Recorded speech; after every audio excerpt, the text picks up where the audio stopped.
Thank you, Governor. The next person I'm going to introduce is somebody that is thought of throughout the state as a fantastic teacher, a man who is representing this town and us as a state, but David Bosso, Teacher of the Year. Yep.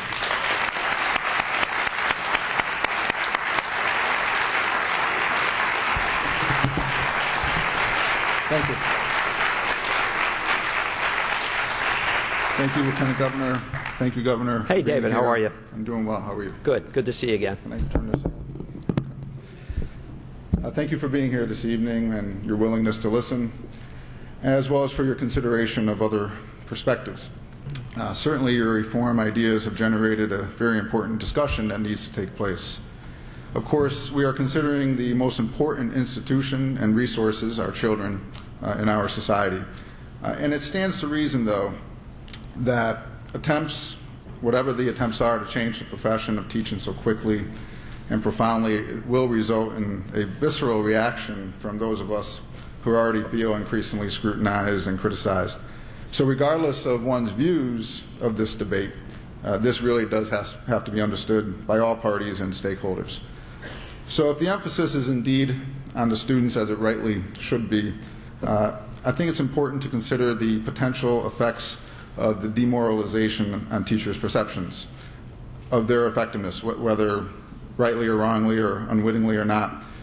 Perceptions of their effectiveness, perceptions of the classroom environment, as well as on school climate. So when teacher morale declines, for whatever reason, teaching and learning suffer. And no matter the end game, this needs to be avoided at all costs. So I'm proud to say that I'm a professional, an experienced expert in my chosen occupation. I've been honored and I've been very fortunate.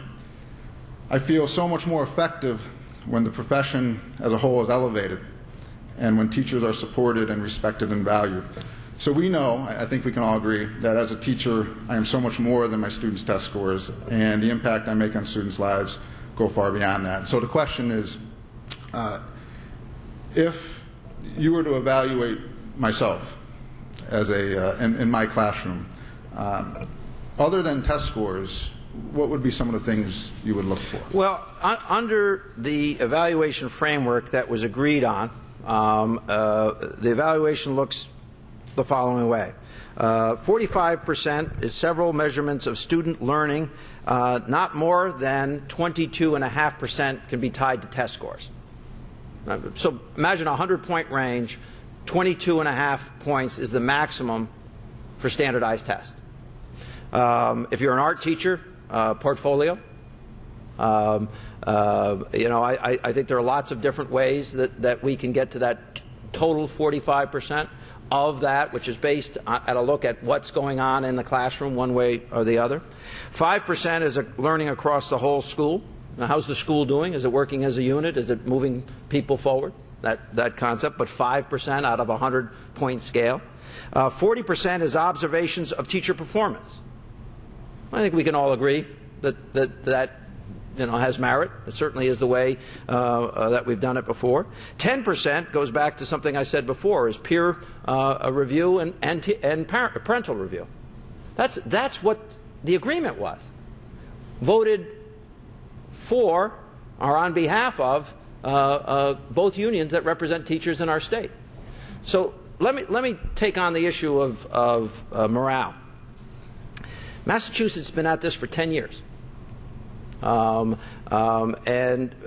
haven't seen teachers fleeing out of Massachusetts to come to Connecticut. And when you were in Washington meeting with the other teachers of the year, maybe the guy or gal from Washington complained a lot, but I'm from Massachusetts complained a lot, but I'm probably thinking he didn't. Rhode Island's been at it for about 7 years. New York's been at it for a couple of years. A large number of schools, states already tie an evaluation process to continued employment. What makes morale tough is when people are told that I want to take away certification and there's nothing in the bill that does that. Or when people are led to believe that their union didn't vote for an evaluation framework and that I'm a bad guy for trying to invent an evaluation framework when it existed well before my package came out. So, I mean, I think, listen, I've probably used some bad language. I think other people have used bad language, right? No one's blameless in this thing. But I want to go back to your personal experience, because you shared some of your experience when you came to visit me at my office, and I was happy to see you as Connecticut's Teacher of the Year. It's a reality about you. You're in a great school system whose test scores are exceeding the statewide average. Right next door in New Britain, that's not the case. Right down the road in Hartford, that's not the case. And in both of those systems, you're seeing failure rates greater than 40%. In fact, 10th grade reading level attainment in Hartford is 17%. We got to find something that lights a fire under all of us to do better than that. And then somebody's going to stand up today and say, well, it's not what you think it is, Mr. Governor, it's poverty. Well, I'm addressing poverty. We put an earned income tax credit in for the first time in our history.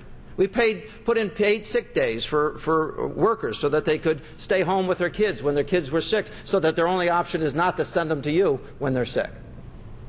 This is a multifaceted approach. People say, well, you need more services at home. We have money in the budget to do just that.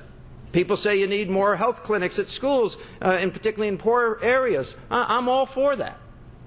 But this has got to be a unified approach that other states have undertaken and are already showing those results. I mean, the scariest statistic for me, as the governor of a state that has failed to create a new net job for 22 years, is that our graduation rate in high school dropped 6.8%.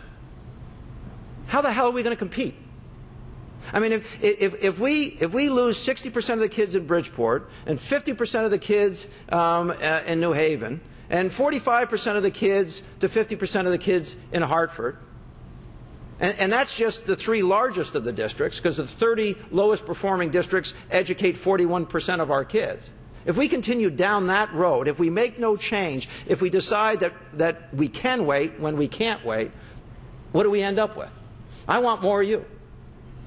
I want more of you. And I want you to be rewarded for what you're doing. And I don't think there's a one-size-fits-all approach to morale. And then final point I'll tell you, because I've had this conversation with lots of teachers, the biggest morale problem in schools is when everybody's not pulling their weight. So there was a survey that came out yesterday. It was published in the Hartford Courant, in which 10,000 teachers were independently surveyed from around the country. And 80% of them agreed that some sort of evaluation system had to be implemented for the good of the profession. 80%. And that was a random survey. So, I mean, don't blame me for bad morale, because I'm not the person who told you that I was going to take certification away. And, you know, and I'm not the person going to take due process away. Some people have said that. We'll have a due process hearing, whether the processes were followed and all the rest of it. But we got to get beyond this to where we're lifting kids, and we're lifting teachers, and we're lifting school buildings, and we're lifting school systems that are failing our kids. And I think you and I agree on that. Melanie? Buckley? Come on up.